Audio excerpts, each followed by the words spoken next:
入住喺台北車站隔離嘅出名酒店，享受超正嘅地理位置。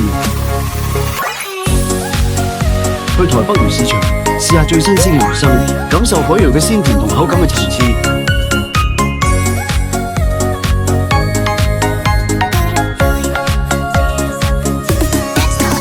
行下台北獨有嘅袖珍藝術館，欣賞嚟自世界各地嘅世界級袖珍藝術品，手工精細到不得了，真係令人哇一聲。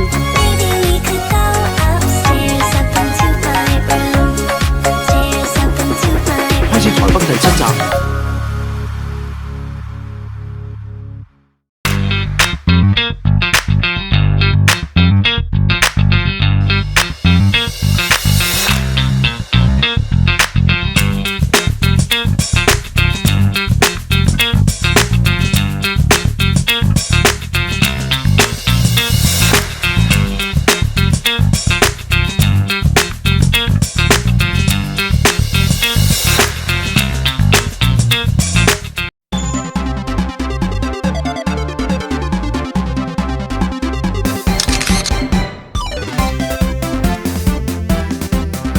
如果想睇嘅話，記得訂閱旅遊通呢個 channel， 按埋 like 同 share， 我哋馬上去片。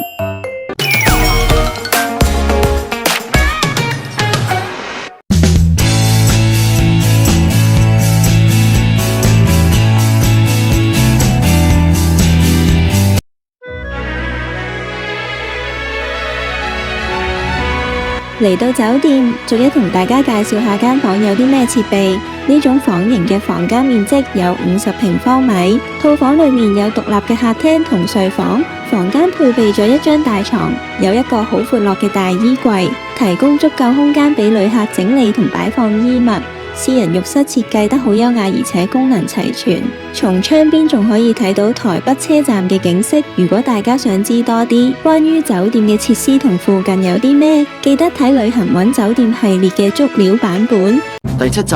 台北4日3夜。今集同大家去台北中山區，搜尋下有咩好食同好去處。開始第1站，出發。台北魚市場係一個結合咗時尚、休閒、觀光同購物嘅專業魚市。同傳統印象中嘅魚市場唔同，呢度環境乾淨，冇臭味，等消費者可以舒服咁買嘢同享用各式各樣新鮮魚產品。上癮水產係一個現代化嘅複合式魚市場同埋飲食空間，佔地大概600平，劃分咗活魚水產區、生鮮超市、多款海鮮主題餐廳同埋辣吞壽司包等10個唔同主題區域，提供新鮮3晚海鮮、精緻魚生、火鍋、燒烤同埋熟食，等客人可以買到高質海鮮即買即食。上癮水產嘅生魚片出名夠新鮮同埋切得厚身，尤其係三文魚片，油花豐富，食落有天然嘅鮮甜同埋滑溜口感。吞拿魚刺身就嫩滑又有彈性，肉色鮮豔，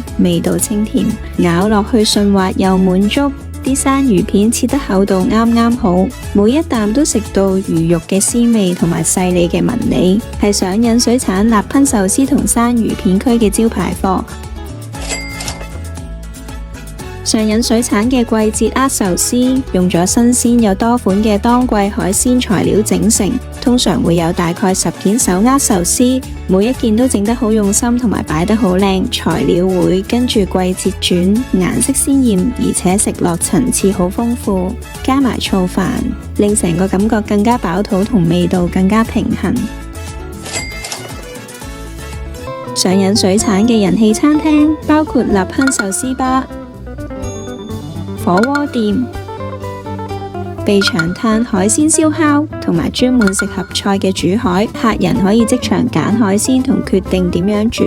成個地方唔單止係買海鮮嘅場所，更加係台北人同遊客鍾意嘅食飯熱點，可以體驗到兼具市場活力同時尚餐飲嘅新形態魚市場文化。行天宮係一座結合咗傳統同現代建築特色嘅出名廟宇。主建築用咗閩南意味橋脊式屋頂，外觀睇落有傳統寺廟嘅莊重同典雅，獨特嘅盤龍柱裝飾住廟宇入口，條龍身纏住條柱，如意乾坤交泰，增添神聖氣氛。就近捷運行天宮站，佢唔單止係地方信仰嘅重要中心，亦係吸引好多信徒同遊客嘅出名景點。台北袖珍博物館係亞洲第一間專門收藏現代袖珍藝術品嘅主題博物館。博物館嘅收藏好豐富，有齊世界各地嘅世界級袖珍藝術品，展品多數係精緻嘅縮細12倍娃娃屋同迷你場景，用真實材料整成，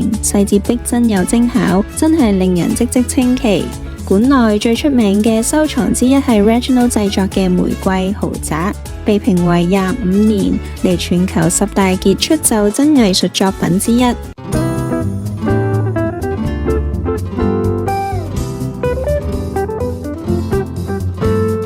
台北袖珍博物館裏面啲展品好精緻又多款式，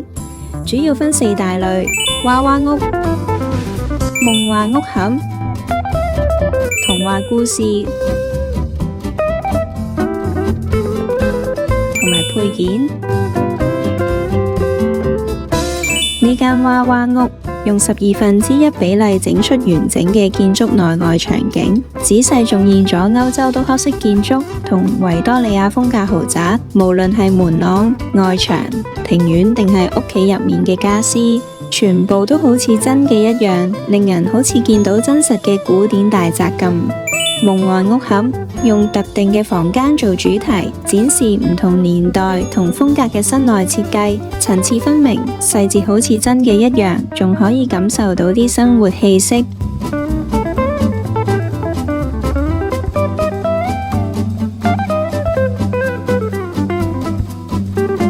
童話故事將經典童話場景縮細重現，顏色鮮豔，公仔生鬼，特別受細路仔鍾意，好似行咗入童話世界咁。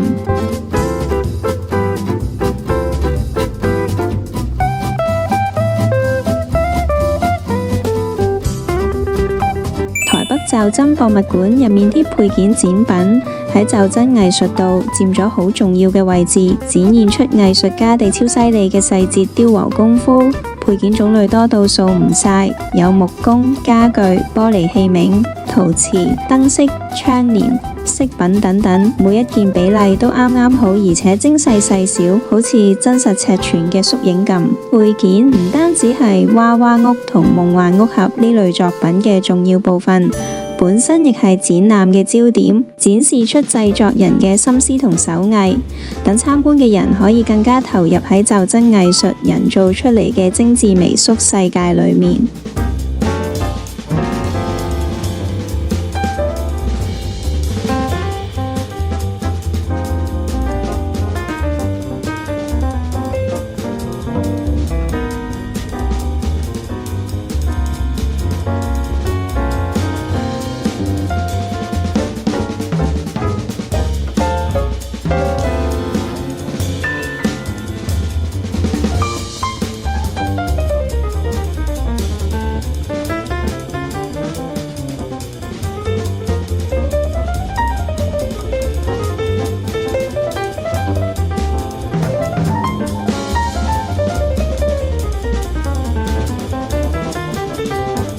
台北袖珍博物館嘅紀念品款式多又夠精緻，主要係啲同袖珍藝術有關嘅手作材料包，例如嚟自日本同德國嘅袖珍娃娃屋材料，等遊客可以自己動手整迷你屋。另外，博物館仲有賣各式各樣微型配件，好似精緻嘅瓷器套裝、下午茶茶具咁，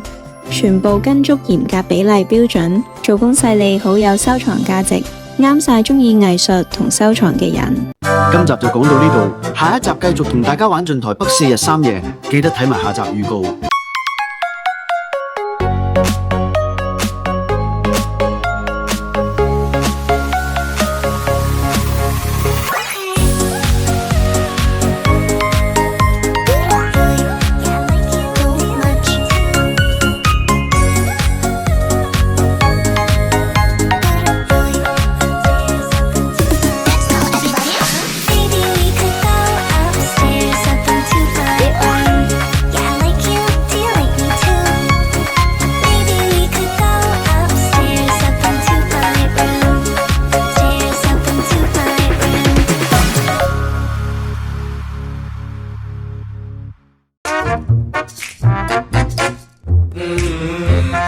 最新旅遊美食必去景點，酒店交通攻略，